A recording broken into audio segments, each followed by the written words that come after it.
Hello guys, and welcome back to another video. Today I'm going to be doing a concept that I actually think is pretty interesting, and that is, well, you've clicked on the video, but I'm going to be giving out season awards halfway through the season. We've just crossed the halfway point of the NHL season, and I thought it would be interesting to give away stuff like the Maurice Richard and the Norris and the President's Trophy. So in this, there's going to be team awards, coach awards, and player awards. I got 10 total on this list. So without further ado, let's just, get straight into it. If you disagree with any of my picks, then you know what? Let me know in the comments who you think should have won. Although some of them, there's not really a choice. I sort of just had to go with the leading goal scorer first and leading points. But yeah, so for the President's Trophy, the President's Trophy is awarded at the end of the year to the team that has the most points. I decided to go by points, not point percentage. And right now, leading the league in points, I would like to present the President's Trophy to the Florida Panthers. Woo! Florida has 69 points. Don't laugh. In not in 47 games. They've been fantastic this season. They're 32-10-5, .734 save percentage, one of the highest in the league, not the highest. But once again, I'm going by points. And their goals for, they score like a mad amount. They score a mad amount of goals. Their power, oddly enough, their special teams aren't the greatest, but this Florida team throughout the season has just been so dominant. Although they've had their minor ups and downs, either way, they've ended up being first in the league halfway through the season. So congratulations to them. And I think this is actually a smooth transition to the second award, which is the award that goes to the GM of the year. And the award pretty much says itself. The award goes to the GM that has pretty much turned their team around the most. There were a few I had on here, but I ended up going, I had to go with him. I don't even think there's an argument. Congratulations, Bill Zito from the Florida Panthers. Bill Zito. There were a few other guys, Don Waddell, Brad Treliving were the other two that I was thinking about, and I know there's going to be some disagreement here. I didn't need to look too deep into the runner-ups because I knew Bill Zito was going to win. Because let me just read out some of the things he does. Now, I'm keeping the Florida stats up there just because, but maybe I'll put up the list. We'll see. But he's, in the last, 2 years, I think, 2 years and a bit that he's been there, he's signed Barkov long-term to a pretty good contract. But now turning the team around. Duclair, what a steal. Carter Verhaeghe, also a steal. The Bennett trade, genius trade. Marchment trade is looking really good right now. The Reinhart trade is, I know that they lost Devin Levi, who's a very good goalie prospect, but getting Reinhart in return, I think that's well worth it. They don't need a goalie prospect. They got Spencer Knight. And he drafted Lundell, a very good draft pick. And even you could say the Montour trade has ended up being a bit of a W. There's not one bad thing on this guy's resume. He's completely turned this Florida team around. Really sucks that they're not getting attendance even when they're good. But I had to go with Bill Zito for the GM of the year. I just had to. With all those things I just listed, that's just an insane amount of things. I can't not have him at number one for the 2022 season, turning around his team. But from GM to coach, the Jack Adams Award, it's given out to the best coach and, in brackets, contributed most to his team's success. So I will read you out my finalists. I got Andrew Burnett, Florida. That was my fourth finalist. I just have him here, I have John Hines from Nashville. He's coached them very well. Rod Brindamore from Carolina, also very well. But who I have winning it is coach of the New York Rangers, Gerard Gallant. Gerard Gallant, now you see the Rangers stats up there. He was hired, I believe, sometime this past offseason, and they fired their old coach. And really, their team has become a lot better than they were last season, if you look at their record. And they didn't make any big changes. They got Barclay Goodrow, sure. Sure, they did a few other things that, maybe short up the back end a bit, and they actually also got rid of Buchnevich. But this team, 30-13-4, has been fantastic under Gerard Gallant. And I know that Shesterkin also has been very good for them, and that's definitely a big reason to why they're winning. But Gerard Gallant being there and his coaching style and everything is definitely... I don't think the Rangers would be where they were if they didn't fire their old coach and get Gallant. But now, let's get into a player award. Let's get into one of the big boys, you know what I'm saying? Let's go to the Maurice Richard, which we all know. Probably, if you don't, well, I'll say it right now, it's awarded to the player with the most goals at the end of the NHL season. And right now, this actually came down to goals per game because there's a tie. So I chose, like, they had the same amount of goals. So I'm like, all right, who's played the least amount of games? And for the Maurice Richard, I'm sorry, Chris Kreider, you just missed out. I really thought you were going to get that, which would have been sick. But right now, it's Leon Draisaitl. Leon Draisaitl in 44 games has 33 goals. He's been fantastic this season. He has slowed down a bit lately, but still, you know, when you're in a rough patch and you're still scoring a point per game, that's how you know you're just an amazing player. But right now, throughout the season, he's been scoring at 0.75 goals per game. That's just insane. He right now, I keep saying right now, I feel like it's getting repetitive. Anyway, in an 82 game season, Leon Draisaitl is on pace to score 62 goals, which I haven't seen a player score 62 goals in a while. But then again, I also haven't been paying attention to hockey for more than 3 years. I've been a fan of it forever, but like really getting into it, not that long. But Draisaitl, insane goal pace. You'd think Matthews would be up there if he is actually only a couple goals behind, and he's played a lot less games, so he could definitely catch up. But right now, Draisaitl, fantastic season. Let's go to another solo trophy in the Norris Trophy. The Norris Trophy is given to, it says on the NHL website, is the defenseman who shows the greatest all-around ability. And there were a few defensemen for this. My top 5 are Adam Fox, Aaron Ekblad, Yossi, and Hedman. Those are all the ones that didn't win but were close. And now that you didn't hear the player's name that I said, you should know who it is. From the Colorado Avalanche, I think this should go to Cale Makar. Cale Makar, in 40 games, 18 goals, 26 assists, 14 points. Or 14, no, he would not be on here if that was the case. That would be a very rough season. 44 points, and he's been just amazing offensively, but he's also been amazing defensively.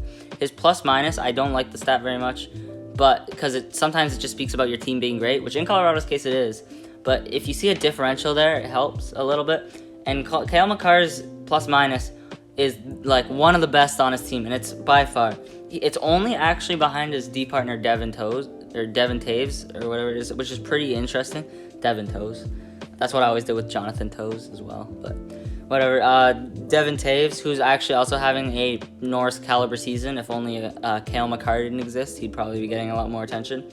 But Cale Makar, fantastic defenseman. I actually think I predicted him to win at the start of the year. Not really a bold prediction, but here we are. On to the next trophy, which I'll just say, is the Selke. The Selke, I believe, is awarded to the best defensive forward. Is it defensive or two-way? I didn't write a description here because I'm an idiot, but it's defensive or two-way. The thing about the Selke is usually it's given to a player that has been considered or won before. That's usually how it works with this trophy. So I think I went with a pretty boring pick. I said that the Selke would go to Alexander Barkov. Barkov having an amazing offensive season and, as usual, a great defensive season. Once again, a great all-around player. That's why I think that he's going to get the Selke, because normally you have to score a lot of points to get the Selke. Other players I had on this list were Anton Lundell, which is ironic. There's a lot of Florida on this, but Lundell being there is ironic because Lundell, he's also on Florida. He's a rookie too. You'd never know it by watching him. Number 3, this is in any order. This is not in any order. The only person in order is the number 1, Barkov. I had Eric Sinek up there. And then, of course, you got Bergeron and Stone, who were also the finalists last year. But I think Barkov won it last year, or maybe not. But he was a finalist at least, and I think he's going to win it again. But to one of everybody's favorite trophies, and usually the most interesting trophies throughout the year, the one that feels like it's being followed the most this year, it's the Calder Trophy. The Calder Trophy is given to the best rookie in that given NHL season.